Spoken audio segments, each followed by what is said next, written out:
No continuamos con nuestro estudio de los 10 mandamientos. Para aquellos que nos han acompañado durante los últimos meses, saben que hemos estudiado en estas semanas acerca del cuarto mandamiento, el mandamiento que nos recuerda que debemos trabajar 6 días y apartar un día séptimo para la adoración al Señor, que para nosotros, ahora como creyentes en el nuevo pacto, es el primer día de la semana, el domingo, cuando el Señor resucitó. Estudiamos el quinto mandamiento acerca de honrar a nuestros padres y por extensión la honra a las autoridades que han sido puestas por Dios. Y ahora estamos estudiando el sexto mandamiento, que inicia una serie de 3 mandamientos muy breves, que verdad que son una negación con un verbo: no matarás, no matarás. Ahora, aunque el mandamiento es corto, no lo son todas las áreas que abarca, porque no matarás es un mandamiento acerca de la preservación de la vida también, y que en última instancia nos tiene que hacer reconocer a nosotros que somos culpables de homicidio delante del Señor, como lo veremos. Por eso, aunque hay diferentes circunstancias y como también hasta la fecha nosotros sabemos que existen diferentes calificativos, ¿verdad?, para crímenes donde la vida de otra persona es tomada, ¿verdad?, que si es un homicidio calificado y que hay diferentes grados, si hubo premeditación, alevosía. Lo que nosotros debemos reconocer es que somos culpables delante del Señor.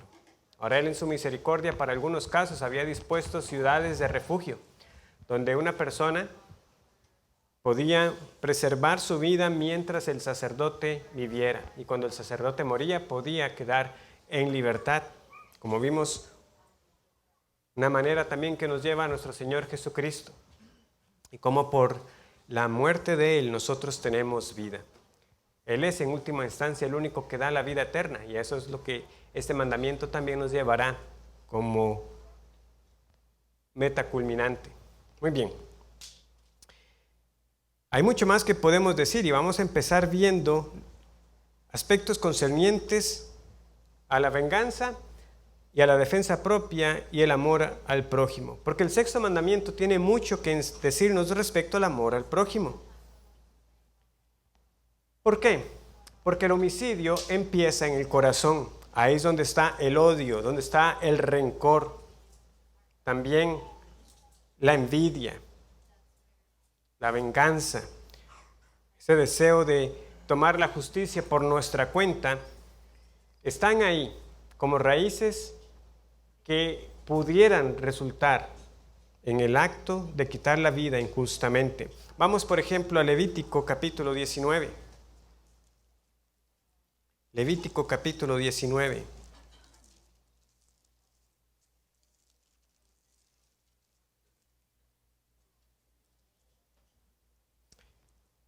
Y simplemente aprovecho para recordar que todas estas citas, ¿verdad?, y el material que se presenta está disponible. Si alguno necesita de nuevo el enlace, me puede escribir por aparte y se lo puedo enviar, donde están los catecismos, la presentación, el documento escrito con todas estas referencias, para que aquellos que gustan tomar notas lo pueden usar como material auxiliar, o si hubo alguna que no pudo anotar, pues sepa que todas están ahí si necesita repasar. Entonces, Levítico 19, versículo 16. No andarás chismeando entre tu pueblo, no atentarás contra la vida de tu prójimo, yo Jehová. Es un comentario adicional. Veamos la conexión cercana que tenemos, como ya lo vimos el domingo pasado, entre la lengua también, que tiene, ¿verdad?, el poder de la vida y la muerte. No atentarás contra la vida de tu prójimo, yo Jehová. No aborrecerás a tu hermano en tu corazón. Razonarás con tu prójimo para que no participes de su pecado. No te vengarás, ni guardarás rencor a los hijos de tu pueblo, sino amarás a tu prójimo como a ti mismo, yo Jehová. Vemos la advertencia clara de parte del Señor. No aborrecerás a tu hermano, ¿en dónde? En tu corazón. Por eso es que los jueces de la ciudad tenían que determinar, ¿verdad?, qué era lo que había mediado cuando una persona le quitaba la vida a alguien más. Realmente había ya una animadversión previa, una enemistad previa, que entonces resultara en esto, porque en tales casos esa persona no podía valerse de la ciudad de refugio. No aborrecerás a tu hermano en tu corazón y no te vengarás. También la envidia la vemos nosotros como una raíz, ¿verdad? Un pasaje, brevemente lo tenemos en Génesis 37, y es el caso de José y sus hermanos. Ahora, ellos en última instancia lo vendieron, ¿verdad? No lo terminaron matando, pero fue lo que quisieron hacer en algún momento, ¿verdad? Si no es que uno de los hermanos se opone y dice, no hagamos esta maldad. ¿Pero dónde empezó eso? O sea, en el versículo 11, 10 y 11, para que tengamos el contexto, José comparte un sueño y lo contó a su padre y a sus hermanos, y su padre le reprendió y le dijo, ¿qué sueño es este que soñaste? ¿Acaso vendremos yo y tu madre y tus hermanos a postrarnos en tierra ante ti? Y sus hermanos le tenían envidia, mas su padre meditaba en esto. Pues podemos, ¿verdad?, decir todo lo que también Jacob no hizo apropiadamente, que suscitara, ¿verdad?, la envidia de sus hermanos, pero ellos eran responsables por esto. Entonces el texto nos dice, ellos le tienen envidia, y luego dice el versículo 20, cuando ellos están ya poniéndose de acuerdo, ¿qué es lo que dicen? Ahora pues venid y matémosle y echémosle en una cisterna y diremos, alguna mala bestia lo devoró y veremos qué será de sus sueños. Esa fue la intención, pero ¿dónde surge? Por la envidia. Ahora, ¿cuál es la solución?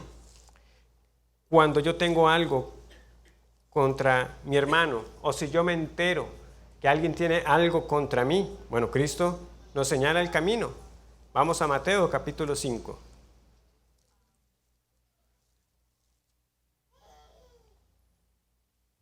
Mateo 5, 21 en adelante. Oísteis que fue dicho a los antiguos, no matarás, y cualquiera que matare será culpable de juicio. Pero yo os digo que cualquiera que se enoje contra su hermano será culpable de juicio, y cualquiera que diga necio a su hermano será culpable ante el concilio, y cualquiera que le diga fatuo quedará expuesto al infierno de fuego.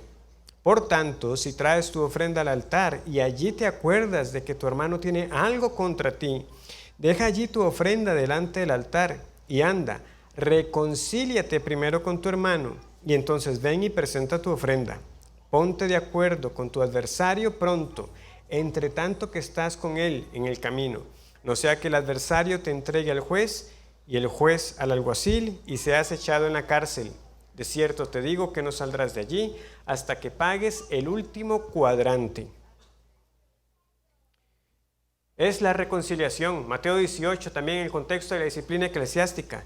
¿Qué debo hacer si mi hermano peca contra mí? Tengo que buscarlo a él a solas y buscar ganarlo. Esa es la intención. Eso es lo que nosotros debemos ver. Nosotros estamos en esta condición de que si le damos lugar a la ira, somos culpables de juicio. Ahora, es cierto que el mandamiento es no matarás, como dice Jesús, oíste que fue dicho, ¿verdad? Y cualquiera que matare será culpable de juicio. Ahí es donde viene la adición, porque vean que el mandamiento eran solo 2 palabras, no matarás. Pero, ¿qué pasa? Siempre, ¿verdad?, esta creatividad pecaminosa para ver cómo evadir la responsabilidad delante del Señor. Y cualquiera que matare será culpable de juicio. El único que era culpable entonces era el que en efecto cometía el acto. Si usted no había quitado la vida, no era culpable. Pero qué tontos que somos. O sea, pensar de que evadimos el tribunal humano cuando es mucho más serio tener que enfrentar el juicio divino, quedar expuesto al infierno de fuego. Entonces, ese es el camino que el Señor nos señala, el de la reconciliación. ¿Qué más? Hay algo extra que nosotros también deberíamos pensar cuando consideramos este tema de que alguien tiene algo contra mí, y es el hecho de no esperar que la otra persona venga. es el activamente yo buscar resolver el asunto. Vean que incluso se invita a la persona a dejar la ofrenda y vaya y póngase a cuenta. ¿Estamos siendo nosotros intencionales? ¿O estamos de nuevo pensando como piensa en general el mundo? No, que venga él a pedirme perdón. No, si usted sabe, usted sospecha, no dé lugar al enemigo. No permita que sea otro entonces el que esté alojando en su corazón rencor o algo contra usted. Por el bien de esa persona, búsquela y aclare la situación. Reconciliación, ese es el camino. Es interesante que si nosotros entendemos esto, ¿qué debería ser nuestra actitud cuando reconocemos que Dios tiene algo contra nosotros? ¿Tiene Dios algo contra nosotros? Claro que sí, porque dice la Escritura que Dios está irado contra el impío todos los días. Eso debería movernos entonces a entender que yo debo ponerme a cuentas con Dios. Vean cómo lo expresa un autor. Cuando nos damos cuenta de que Dios tiene algo contra nosotros, es imperativo que busquemos la reconciliación con Él. Por supuesto, en este caso, cuando buscamos la reconciliación, descubrimos que Él ya ha dado el primer paso.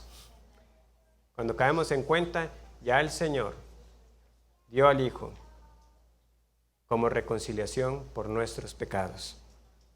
Entonces, el mismo Dios actuó de esta manera y es como entonces nos pide que nosotros actuemos.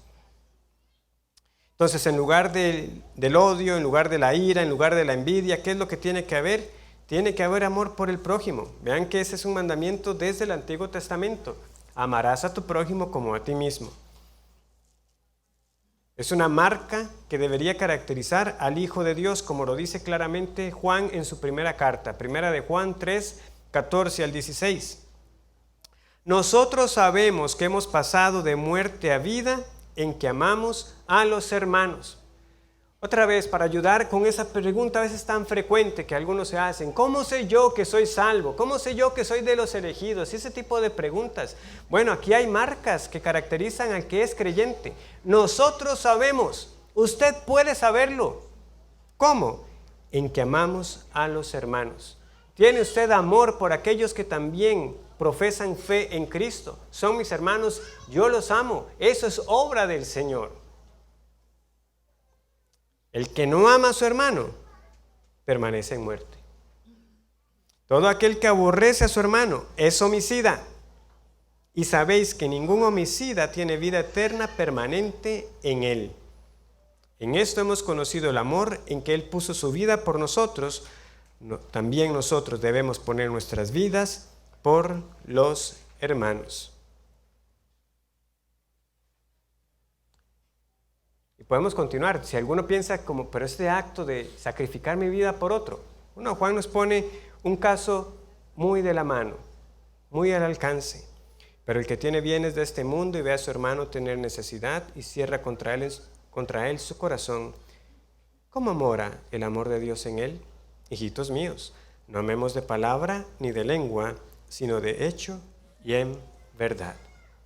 En esto sabemos que hemos pasado de muerte a vida. Pero no termina ahí, porque amar solamente a mis hermanos, a los que también dicen que creen en el Señor, es quedarse corto. El creyente muestra amor y misericordia para con los de afuera. Es más, para con sus enemigos. Pues Cristo también nos dijo con claridad en Lucas 6:32, porque si amáis a los que os aman, ¿qué mérito tenéis? Porque también los pecadores aman a los que los aman. Y aquí es donde este mandamiento empieza a ampliar su alcance. Amar a los enemigos. ¿Qué también había ocurrido en los días de nuestro Señor Jesucristo y que Él tiene que corregir? Volvamos a Mateo capítulo 5, porque la conocida ley del talión, ¿verdad?, que se resume con el ojo por ojo y diente por diente, era un principio de equidad a la hora de ejercer justicia de parte de los ancianos, de parte de un contexto de corte legal. Según la falta que usted cometió, así tiene que ser el castigo. Ojo por ojo, diente por diente. vida por vida. Y veremos ese pasaje varias veces. Por ahora es simplemente recordar, cuando escuchamos ley del talión es eso, el ojo por ojo. Pero era un principio a la hora de dictar una sentencia, no era un principio para usted tomarlo por su propia cuenta. Y eso era lo que ellos estaban haciendo. Vamos a Mateo 5:38. Cristo debe corregirlo. Oísteis que fue dicho, ojo por ojo y diente por diente. De nuevo, aquí en apariencia no hay ninguna adición, ¿verdad? Literalmente eso es lo que leemos en el Antiguo Testamento también, ojo por ojo y diente por diente. Lo que estaba pasando era cómo lo querían aplicar. Cada uno lo estaba tomando para sí. Es que el Señor dijo, ojo por ojo. Le devuelvo. Lo tomo por mi cuenta. Pero yo os digo, no resistáis al que es malo. Antes, a cualquiera que te hiera en la mejilla derecha, vuélvele también la otra. Y al que quiera ponerte a pleito y quitarte la túnica, déjale también la capa. Y a cualquiera que te obligue a llevar carga por 1 milla, ve con él 2. Al que te pida, dale. Y al que quisiere tomar de ti prestado, no se lo rehuses. Oísteis que fue dicho, nuevamente aquí hay una tergiversación, amarás a tu prójimo, eso está bien, y aborrecerás a tu enemigo. ¿Y dónde salió eso? Pero yo os digo, amad a vuestros enemigos, bendecid a los que os maldicen, haced bien a los que os aborrecen, y orad por los que os ultrajan y os persiguen, para que seáis hijos de vuestro Padre que está en los cielos, que hace salir su sol sobre malos y buenos, y que hace llover sobre justos e injustos. Porque si amáis a los que os aman, ¿qué recompensa tendréis? ¿No hacen también así lo mismo los publicanos? Y si saludáis a vuestros hermanos solamente, ¿qué hacéis de más? ¿No hacen también así los gentiles? Sed pues vosotros perfectos, como vuestro Padre que está en los cielos es perfecto. Cristo, luego en el Evangelio de Juan nos dice que Él nos da un nuevo mandamiento, lo que es amar como Él nos ha amado. Ese es el contexto adicional que hace el mandamiento nuevo. Pero amar a nuestro prójimo, eso no era nuevo, y ellos lo sabían muy bien. Pero Él tiene que corregir esta falsa enseñanza, esta mala doctrina o esta creatividad pecaminosa, ¿verdad?, con las que muchos buscaron excusar su falta de amor. Y no solamente su falta de amor, sino hasta la venganza misma. Y esto tiene que también llevarnos a examinarnos constantemente. El Señor nos dio, ¿verdad?, un librito corto, ciertamente, pero un libro de la Escritura, Abdías. ¿Cómo ese libro nos amonestó cuando lo estudiamos acerca de gozarse del mal ajeno?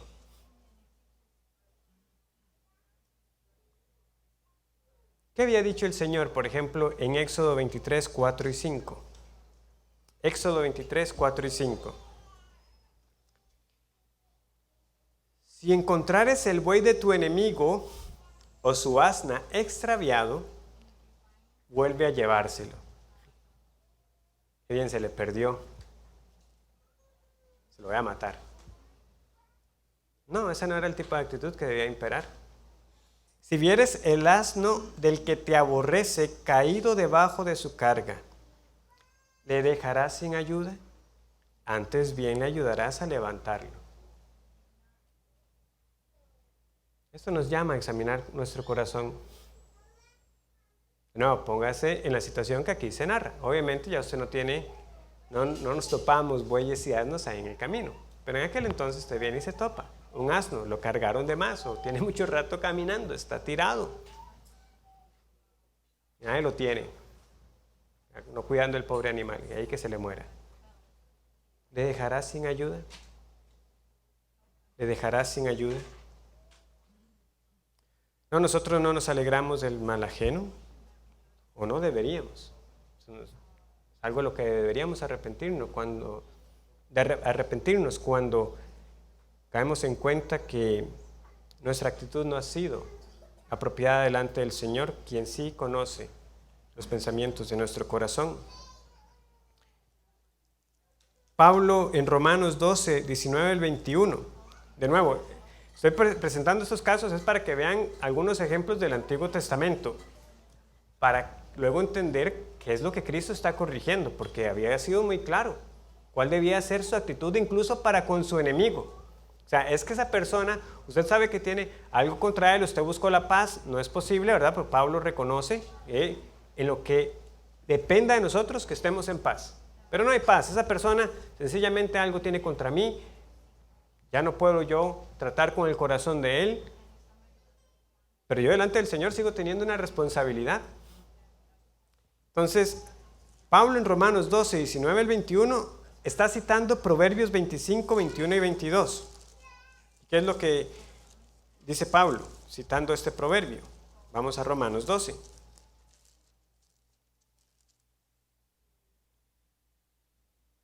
Romanos 12, 19. No os venguéis vosotros mismos, amados míos, sino dejad lugar a la ira de Dios, porque escrito está, mía es la venganza, yo pagaré, dice el Señor. Y aquí viene el proverbio. Así que si tu hermano tuviere hambre, dale de comer, si tuviere sed, dale de beber, pues haciendo esto, ascuas de fuego amontonarás sobre su cabeza.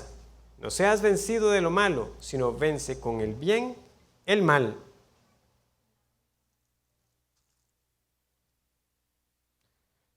Entonces, la venganza se la dejamos al Señor.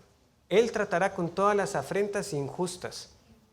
Hermanos, ningún mal quedará impune delante del Señor y nosotros en eso podemos descansar. Nosotros debemos responder de manera diferente.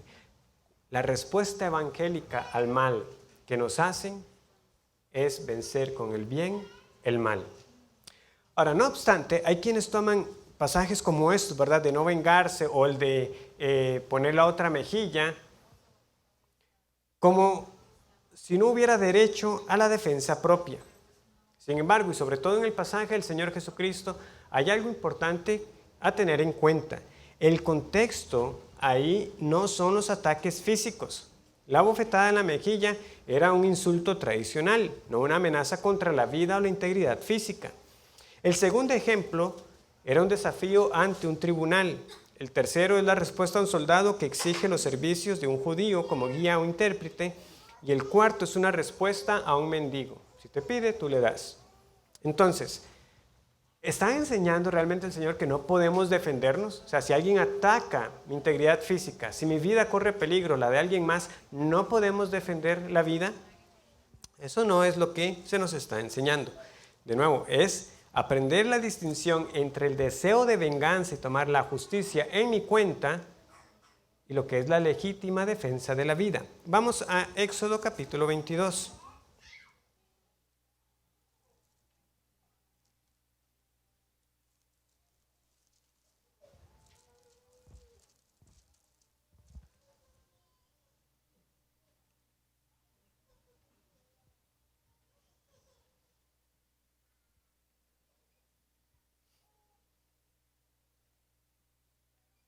Versículo 2, Éxodo 22, 2. Si el ladrón fuere hallado forzando una casa y fuere herido y muriere, el que lo hirió no será culpado de su muerte. Muy bien, o sea, alguien está atacando mi propiedad. La vida mía o la de mi familia corre peligro. Y en ese acto de defensa, por el uso de la fuerza, la persona muere. No será culpado. Pero vean el versículo 3. Pero si fuere de día, el autor de la muerte será reo de homicidio. El ladrón hará completa restitución si tuviere con qué. Y si no tuviere con qué, será vendido por su hurto. Pero si fuere de día, quiere decir que el escenario del versículo 2 es cuando no hay luz. Está de noche, es otra, cambian las condiciones. Pareciera que lo que se va a entender aquí es que de día hay más alternativas. Quizás usted ha tenido la oportunidad de ver a la persona con antelación, puede pedir ayuda, puede advertirle, pero de noche se entiende que la intención puede ser diferente o hay menos posibilidad de percatarse que tal hecho va a ocurrir. Entonces, la advertencia que se está dando aquí es sobre el uso de la fuerza. O sea, hay un derecho a la defensa, pero el uso de la fuerza no puede ser desproporcional. De manera que en el caso de que durante el día la fuerza empleada fuera desmedida al punto de provocar la muerte, la persona sí era culpable, aunque estuviera defendiéndose, aunque estuviera protegiendo su propiedad. En todo caso, lo que debemos notar en estos pasajes que hemos visto hasta ahora es que lo contrario al amar a nuestros enemigos es el odio contra ellos, es el rencor contra ellos,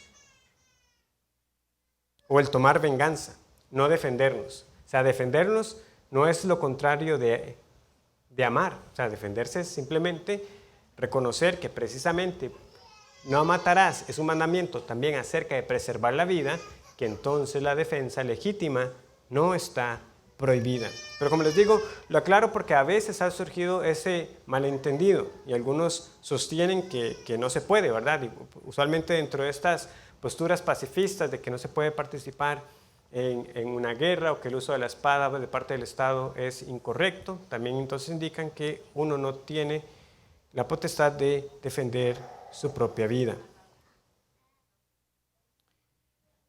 Lo otro es reconocer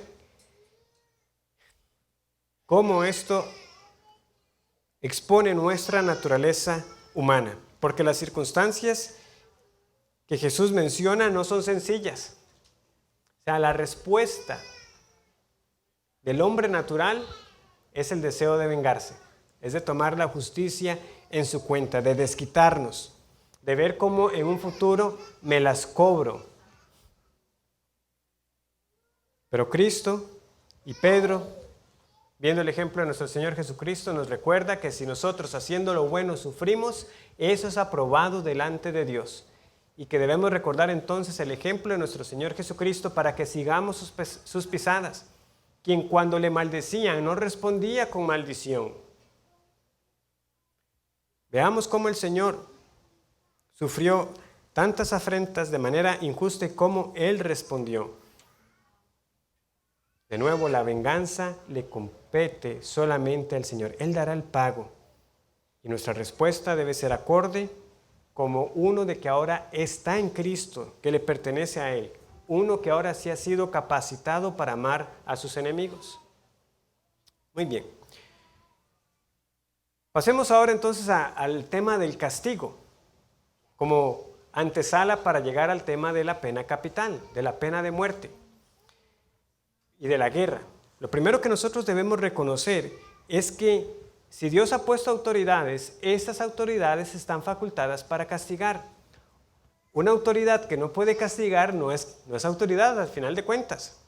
Recuerdo, ¿verdad?, esta escena que R.C. Sproul compartió hace muchos años cuando un senador le dijo lo siguiente, que él no creía que el gobierno tuviera el derecho de forzar a sus ciudadanos a hacer lo que no querían hacer. Entonces Sproul le responde, senador, lo que le oigo decir es que ningún gobierno tiene derecho a gobernar. Si le quitas la fuerza legal al gobierno, entonces se reduce simplemente a hacer sugerencias.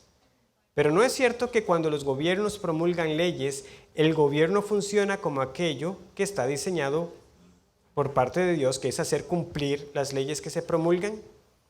Es que eso hay que reconocerlo.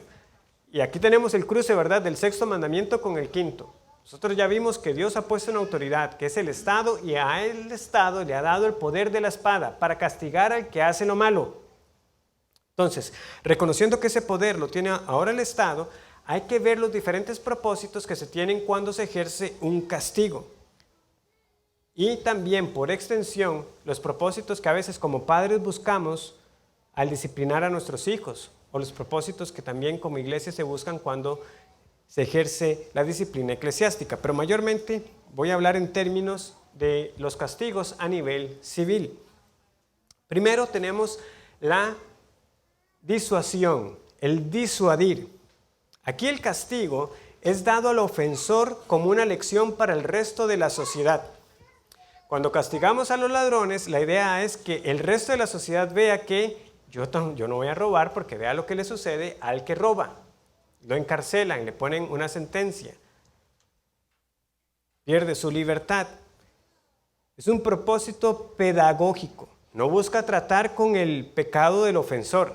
Aquí simplemente es un ejemplo para los demás de lo que pasa. Obviamente podemos, como les digo, podemos hacer algunas relaciones de lo que puede suceder en el hogar.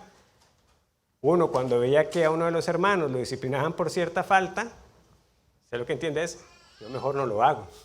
Ese es el efecto de disuadir, ¿verdad? Eso es lo que se está buscando. Y es lo que debería el gobierno hacer con las sanciones para los delitos, o con algunos de ellos. Es el quitarle las ganas a alguien de siquiera cometerlo. Un ejemplo, Deuteronomio 13. Entonces, algunos pasajes en la Escritura explícitamente mencionan esto. Es para que el resto de la congregación lo vea, para que el resto del pueblo lo vea y tema y aprenda. Entonces vamos a Deuteronomio 13.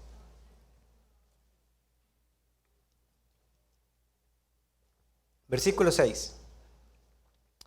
Si te incitare tu hermano, hijo de tu madre, o tu hijo, tu hija, tu mujer, o tu amigo íntimo, diciendo en secreto, vamos y sirvamos a dioses ajenos, que ni tú ni tus padres conocisteis, de los dioses de los pueblos que están en vuestros alrededores, cerca de ti o lejos de ti, desde un extremo de la tierra hasta el otro extremo de la tierra, no consentirás con él, ni le prestarás oído, ni tu ojo le compadecerá, ni le tendrás misericordia, ni lo encubrirás, sino que lo matarás.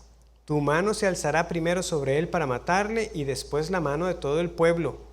Le apedrearás hasta que muera, por cuanto procuró apartarte de Jehová tu Dios, que te sacó de la tierra de Egipto, de casa de servidumbre, para que todo Israel oiga y tema, y no vuelva a hacer en medio de ti cosa semejante a esta. ¿Cuál era el propósito? Entonces, que en efecto los demás entendieran, no voy a desviar el corazón de mis hermanos para irse en pos de dioses ajenos. A nosotros sabemos lo que ocurrió. Ese pueblo se dio a la idolatría. Pero el propósito en ese tipo de falta, si hubieran sido consistentes, si hubieran castigado a los idólatras, era que el pueblo temiera y que no lo hicieran. Hay otro propósito en los castigos, como es el de reformar.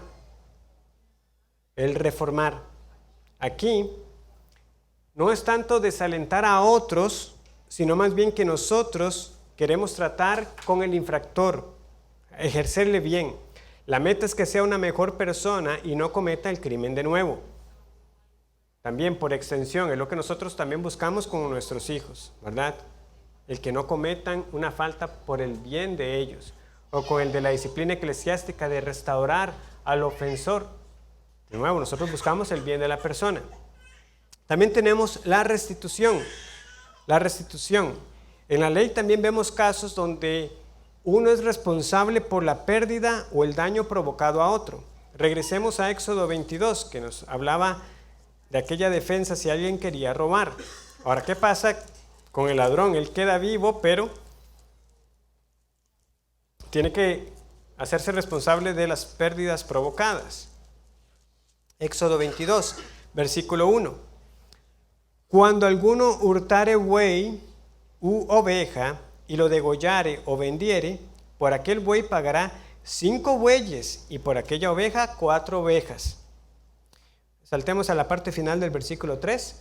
El ladrón hará completa restitución. Si no tuviere con qué, será vendido por su hurto.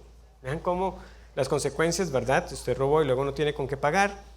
Si fuera hallado con el hurto en la mano, vivo, sea buey o asno o oveja, pagará el doble. Si alguno hiciere pastar en campo o viña y metiere su bestia en campo de otro, de lo mejor de su campo y de lo mejor de su viña pagará. Cuando se prendiere fuego y al quemar espinos quemare mieses amontonadas o en pie o campo, el que encendió el fuego pagará lo quemado. Cuando alguno diere a su prójimo plata o alhajas a guardar y fuere hurtado de la casa de aquel hombre, si el ladrón fuere hallado, pagará el doble. Si el ladrón no fuere hallado, entonces el dueño de la casa será presentado a los jueces para que se vea si ha metido su mano en los bienes de su prójimo. En toda clase de fraude, sobre buey, sobre asno, sobre oveja, sobre vestido, sobre toda cosa perdida, cuando alguno dijere, esto es mío, la causa de ambos vendrá delante de los jueces, y el que los jueces condenaren, pagará el doble a su prójimo. Si alguno hubiere dado a su prójimo asno, buey u oveja o cualquier otro animal a guardar, y éste muriere o fuere estropeado o fuere llevado sin verlo nadie, juramento de Jehová habrá entre ambos, de que no metió su mano a los bienes de su prójimo, y su dueño lo aceptará y el otro no pagará. Mas si le hubiere hurtado, resarcirá a su dueño. Y si le hubiera sido arrebatado por fiera, le traerá testimonio y no pagará lo arrebatado. Pero si alguno hubiere tomado prestada bestia de su prójimo y fuere estropeada o muerta, estando ausente su dueño, deberá pagarla. Si el dueño estaba presente, no la pagará. Si era alquilada, reciba el dueño el alquiler. Bueno, son muchos casos. Solo veamos los diferentes escenarios. En algunos se pagaba el equivalente. Lo que se perdió, eso mismo se pagaba. En algunos casos se paga el doble. Y en algunos hasta 4 o 5 veces el valor. Entonces, todas estas situaciones tenían que sopesarlas a los jueces para determinar, ¿verdad? Usted le dio a uno pertenencias, guárdelas porque salgo de viaje. Cuando usted regrese, ¿dónde están? Y se las robaron. Entonces, hay que determinar, ¿realmente se las robaron? Bueno, si se las robaron, igualmente usted, por ser descuidado, porque usted le habían encargado, tenía que pagar el doble del valor. Y si realmente metió mano, pagaba mucho más. Entonces, todos estos atenuantes están ahí. El punto que quiero enfatizar es el hecho de que uno como infractor tiene que pagarle a la víctima. Entonces, veamos los diferentes focos. Cuando buscamos disuadir, el enfoque está en la sociedad para que los demás no lo hagan. Cuando buscamos reformar, es en el ofensor, buscamos el bien de él. Y en la restitución, el foco está en la víctima, que recupere lo perdido. Ahora, hay otras formas de castigo también. Tenemos la restricción. Aquí lo que buscamos es quitar al que perpetró un crimen de la sociedad, mantenerlo lejos de nosotros. Aquí, ¿cuál es el énfasis? Bueno, aquí el énfasis también está en el ofensor, pero posiblemente la esperanza de que esta persona cambie es muy baja. Entonces lo mejor es, de cierta manera, alejarlo de la sociedad para que no afecte a otras víctimas. Obviamente la cárcel es lo que nos viene primeramente a nuestra cabeza, pero también está otro tipo de penas, ¿verdad? También en la actualidad tenemos ciertas órdenes, ¿verdad? Donde un ofensor no puede acercarse a cierto radio de distancia de las víctimas y demás. Aquí lo que estamos buscando es eso, es limitar la movilidad de la persona o incluso, ¿verdad? Si estuviera la pena capital, pues la muerte para tal. También tenemos los impuestos, ¿verdad? Que es una forma de disuasión, posiblemente las más conocidas, las de tránsito, ¿verdad? El hecho es que en este caso el Estado busca tener ganancia de mis faltas, aunque no sea necesariamente responsable delante de un tribunal, en algunos casos, ¿verdad? Obviamente hay ciertas faltas que también ameritan penas civiles. Y finalmente tenemos la retribución. Aquí el infractor es castigado por lo que merece, independientemente de que esto lo disuada, lo reforme o que cumpla otro propósito. Aquí volvemos a la ley del talión, ojo por ojo, diente por diente. Los castigos deberían ser consecuentes con las faltas cometidas y por eso vemos las diferentes atenuantes en estos pasajes que hemos leído. En nuestros días, la restitución muchas veces está ausente, ¿verdad? Muchos pierden sus pertenencias y nunca son pagadas, simplemente se pone a alguien en la cárcel y ¿eso qué propósito tiene para la víctima? Ninguno, no se está haciendo nada por la víctima. Y también, aunque se busca tener penas justas, en algunos casos sabemos que no todos reciben las sentencias que realmente merecen. Entonces, todo esto en cuanto al castigo. Y eso nos lleva ahora al tema de las prisiones.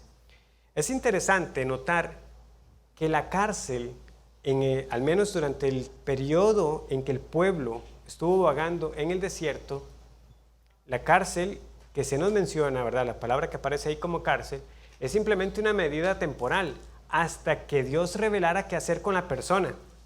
Ahora, existían cárceles, ¿sí? Nosotros sabemos que José fue encarcelado en Egipto, o sea, el concepto de cárcel existía, pero nosotros no vemos la cárcel siendo recomendada en la ley de Dios.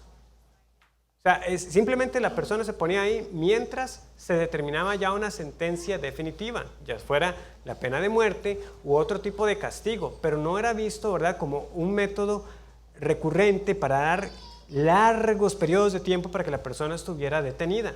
Eso es algo que nosotros ahora vemos común, pero que no era la norma, al menos en lo que vemos en las Escrituras. José sí, José estuvo al menos 2 años, ¿verdad?, ahí, que nosotros sabemos que cuando interpretó el sueño, pasó 2 años hasta que salió de la cárcel, desde que le interpretó el sueño al copero.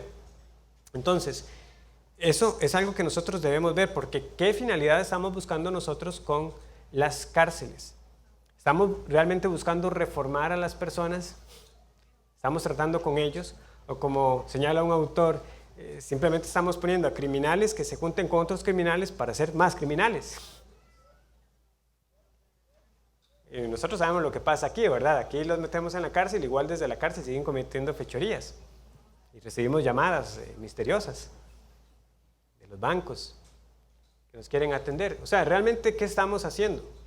Hay mucho que nosotros debemos evaluar con ello. Ahora, en última instancia, el único que cambia el corazón es nuestro Señor. Aquí estamos hablando en términos civiles de los castigos apropiados. Y todo esto es para llegar al tema de la pena capital, que pues quedará para el otro domingo. Porque el tema es, tenemos nosotros como creyentes que apoyar la pena capital. ¿Y qué pasa en un país como el nuestro que no la tiene? Bueno, veremos el fundamento para nosotros entender por qué la Escritura sí avala la pena capital el próximo domingo.